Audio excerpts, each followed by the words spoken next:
Translated from the Chinese, Taisho Volume 14, Number 475, by John R. McRae, 1947–2011, Chapter 7 Viewing Sentient Beings. At this point Manjusri asked Vimalakirti, how should the bodhisattva view sentient beings? Vimalakirti said, as if he were a magician seeing a conjured person, so should a bodhisattva view sentient beings. 2. Like a wise person seeing the moon in water. 3. Like seeing the image of a face in a mirror. 4. Like a mirage when it is hot. V. Like the echo of a shout. 6. Like clouds in the sky. 7. Like water collecting into foam. 8. Like bubbles upon water. 9. Like the firmness of the banana tree. X. Like the prolonged abiding of lightning. 11. Like a fifth element. 12. Like a sixth skandha. 13. Like a seventh sense. 14. Like a 13th entrance, ayatana. 15.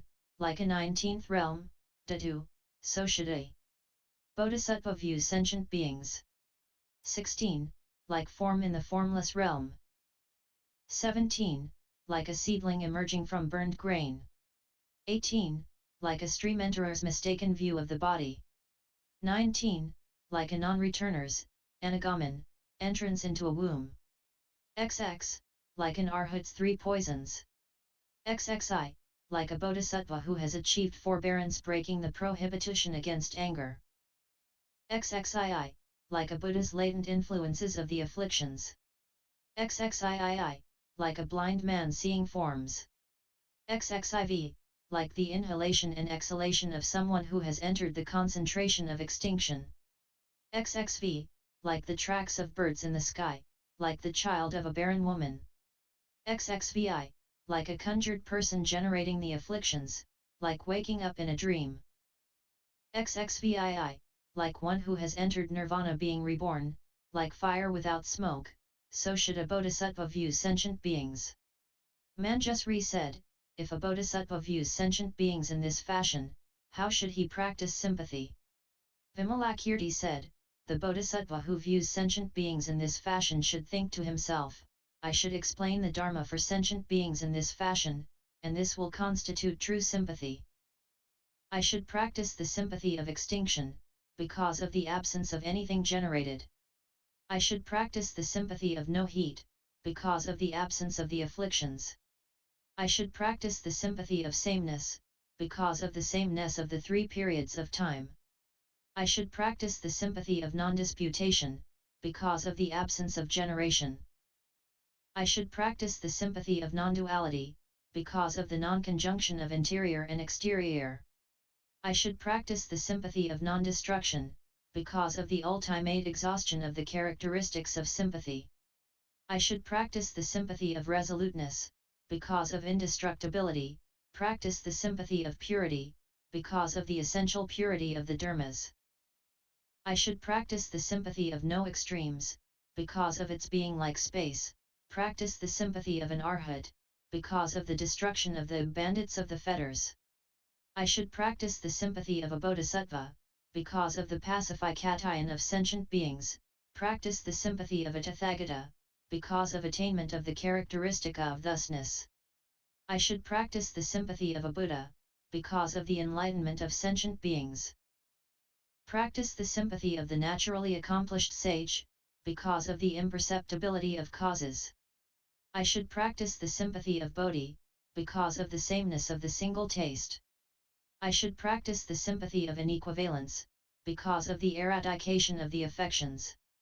I should practice the sympathy of great compassion, because of guiding sentient beings by means of the Mahayana. I should practice the sympathy of non-revulsion, because of the contemplation of emptiness and no self. I should practice the sympathy of the charity of Dharma, because of the absence of regrets. I should practice the sympathy of morality, because of converting the transgressors, practice the sympathy of forbearance, because of protecting others and self. I should practice the sympathy of exertion, because of carrying the burden for sentient beings. I should practice the sympathy of concentration, because of not experiencing the flavors of desire. I should practice the sympathy of wisdom, because of the absence of any time of non-understanding. I should practice the sympathy of skillful means, because of the manifestation of all teaching methods. I should practice the sympathy of non-hiding, because of the purity of sincerity. I should practice the sympathy of the profound mind, because of the absence of heterogeneous practices. I should practice the sympathy of the non-crazed, because of not using false conventions. I should practice the sympathy of peace and joy, because of causing beings to attain the joy of Buddhahood, thus is the sympathy of the bodhisattva. Manjusri asked further, what is compassion? Vimalakirti answered, the merits achieved by the bodhisattva are entirely shared with all sentient beings. Question: what is joy? Answer: if there is benefit, then one rejoices without regret. Question: what is forsaking? Answer: the blessings generated are without expectation. Manjusri also asked, for the bodhisattva who fears samsara, what should be his reliance? Vimalakirti said, a bodhisattva who fears samsara should rely on the power of the Tathagata's merit. Manjusri also asked, the bodhisattva who wishes to rely on the power of the Tathagata's merit, in what should he abide? Answer: the bodhisattva who wishes to rely on the power of the Tathagata's merit should abide in saving all sentient beings. Manjusri also asked, if one wishes to save sentient beings, what should be eradicated? Answer: if one wishes to save sentient beings, the afflictions should be eradicated. Manjusri also asked, if one wishes to eradicate the afflictions, what should one practice? Answer: one should practice correct mindfulness. Manjusri also asked, how does one practice correct mindfulness? Answer: one should practice non-generation and non-extinction. Manjusri also asked, what dharmas are non-generated and what dharmas are non-extinguished? Answer: the not good are to be non-generated, and the good dharmas are to be non-extinguished. Manjusri also asked, what is the fundamental basis of good and bad dharmas? Answer: the body is their fundamental basis. Manjusri also asked, what is the fundamental basis of the body? Answer: desire is its fundamental basis. Manjusri also asked, what is the fundamental basis of desire? Answer: false discrimination is its fundamental basis. Manjusri also asked, what is the fundamental basis of false discrimination? Answer: confused conception is its fundamental basis. Manjusri also asked, what is the fundamental basis of confused conception? Answer: the non-abiding is its fundamental basis. Manjusri also asked, what is the fundamental basis of non-abiding? Answer: non-abiding is without any fundamental basis. Manjusri: all dharmas are established on the fundamental basis of non-abiding. At the time, there was a goddess in Vimalakirti's room who, upon seeing the great men listening to the Dharma being explained, made herself visible and scattered heavenly flowers over the bodhisattvas and great disciples. When the flowers reached the bodhisattvas they all immediately fell off, but when they reached the great disciples they adhered and did not fall off. Even using all their numinous powers, the disciples were unable to remove the flowers. At that time, the goddess asked Uriputra, why would you remove the flowers? Uriputra answered, these flowers are contrary to the Dharma, so I would remove them. The goddess said, do not say that these flowers are contrary to the Dharma. Why? These flowers are without discrimination. Sir, it is you who are generating discriminative thoughts. If one who has left home in the Buddha Dharma has discrimination, this is contrary to the Dharma. If such a one is without discrimination, this is in accord with the Dharma. Look at the bodhisattvas, to whom the flowers do not adhere, this is because they have eradicated all discriminative thoughts. For example, when a person is afraid, non-human beings are able to control him. Thus, since the disciples fear samsara, then forms, sounds, smells, tastes, and tangibles control you. None of the 5 desires can affect those who have transcended fear. It is only because the latent influences of your afflictions are not yet exhausted that the flowers stick to your bodies. For those in whom the latent influences are exhausted, the flowers do not stick. Uriraputra said, "Have you stayed in this room long?" Answer, "I have stayed in this room as long as you have been emancipated."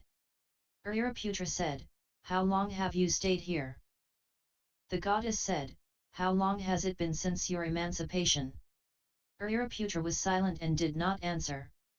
The goddess said, "What is your great wisdom that you remain silent?" Answer, "Emancipation is not to be spoken of, and so I did not know what to say." The goddess said, "Speech and words are entirely the characteristics of emancipation. Why?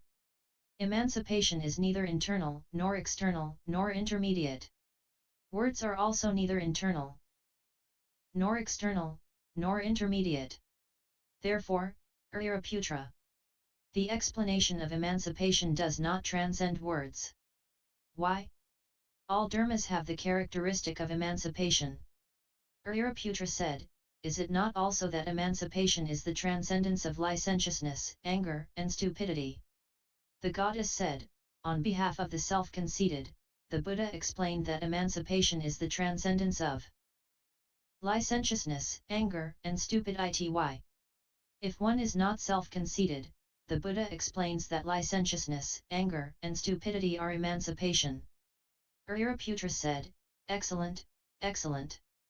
O goddess, what attainment do you have, and through what realization do you have eloquence such as this?" The goddess said, "It is because I am without attainment and without realization that my eloquence is like this." Why? If one had attainment and realization, this would be to be self-conceited with regard to the Buddha Dharma. Uriraputra asked the goddess, "Which of the 3 vehicles do you seek?" The goddess said, "Since I convert sentient beings with the Sravaka Dharma, I am a Sravaka. Since I convert sentient beings with the Dharma of causality, I am a Pratyeka Buddha. Since I convert sentient beings with the Dharma of great compassion, I am a Mahayanist." Uriraputra, just as a person who has entered a Campaka forest can smell only Campaka and no other smells, thus it is if you enter this room, you can smell only the fragrance of the Buddha's merit and do not delight in smelling the fragrance of the merit of Sravakas and Pratyeka Buddhas. Uriraputra, those Indras, Brahmas, 4 heavenly kings, and the gods, dragons, and spirits who enter this room all hear this superior one, i.e. Vimalakirti, explain the correct Dharma, and they all leave delighting only in the fragrance of the Buddha's merit and generating the intention to achieve Anuttara Samyaksa. Bodhi. Uriraputra, I have stayed in this room 12 years.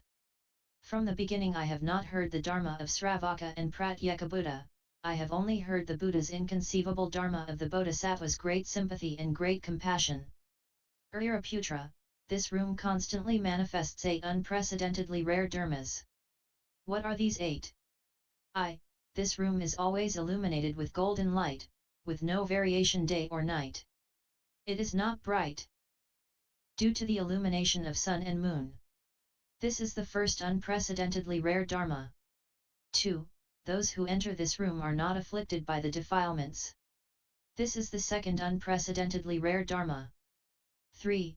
This room always has Indras, Brahmas, the 4 heavenly kings, and bodhisattvas from other regions who arrive and gather without interruption. This is the third unprecedentedly rare dharma. 4. In this room there is constant explanation of the 6 perfections and the non-retrogressive dharma. This is the fourth unprecedentedly rare dharma. This room always produces the God's supreme string music, which generates the sound of the teaching of the immeasurable dharma. This is the fifth unprecedentedly rare dharma. 6. This room has 4 great storehouses filled with the many jewels, which are given to the destitute and used to save the poor without limit. This is the 6th unprecedentedly rare dharma. 7.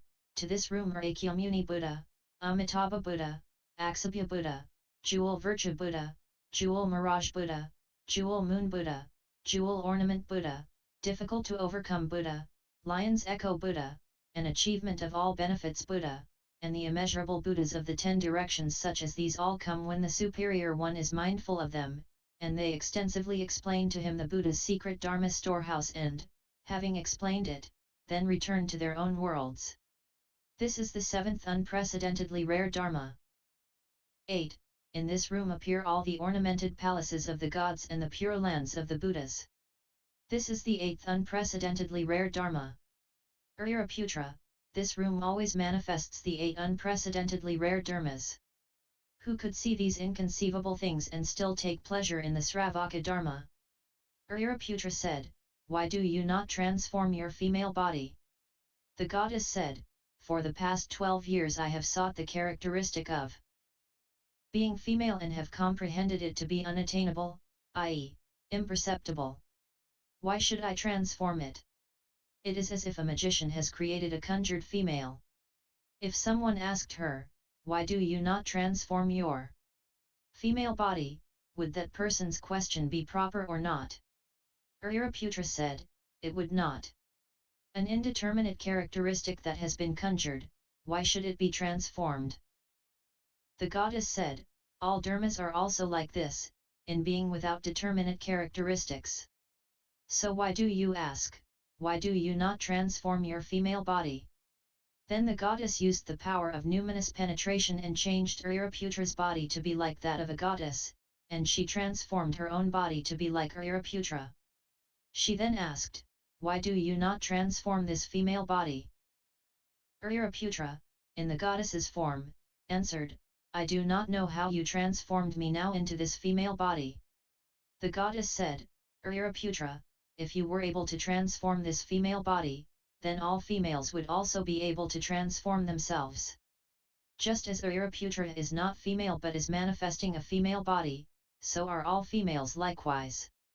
Although they manifest female bodies, they are not female. Therefore, the Buddha has explained that all dharmas are neither male nor female. At this point the goddess withdrew her numinous power, and Uriraputra's body returned to as it was before.